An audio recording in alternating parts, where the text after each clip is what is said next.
a famous historical figure, or even a deceased loved one as a robot. Realbotix robots have gained a lot of attention because of how they can serve as partners or companions for different people or for the lonely folks. They could be basically fancy sex dolls with personality. But there's another use case that can make someone cringe, or maybe even feel better, depending on their perspective.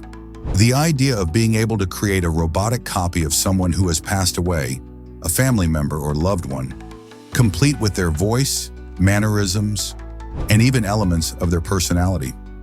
At Realbotix, we can replicate a celebrity, a famous historical figure, or even a deceased loved one as a robot. You could have a robot that looks and sounds just like them. While this idea is groundbreaking, it's also deeply unsettling. In this video, we'll explore how this application could reshape how we grieve, and whether society is ready for such a profound shift. And of course, I'm using 11 Labs to voice my script. There's a link in the description if you want to try it out for free today. If you have ever lost someone, the loss of a loved one is one of the hardest experiences anyone can face. The void left behind is often unbearable, and grief is a journey many struggle to navigate. And maybe Realbotix saw a problem they can solve here. But can a robot replica of the person you lost help ease that pain? By having someone who looks and sounds like your deceased loved one, could it offer a sense of comfort, helping you move on more quickly? Or would it trap you in your grief, making it impossible to accept the reality of their passing? It's a question that I would like to hear your opinion about it in the comments section. As someone pointed out in the comments section of one video, that what Realbotix has started will be the evolution of man. As of now, their robots don't look that realistic, but think about it for a second.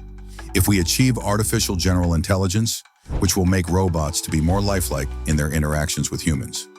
And once we develop ways to replicate a person's appearance, their thoughts, memories, and behaviors, the implications will be someone who is as human as possible.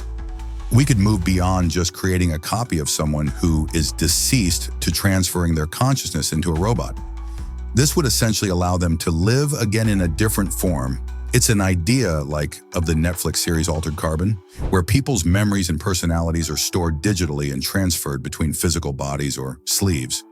But as of now, it's safe to say that society might not be ready for something like this.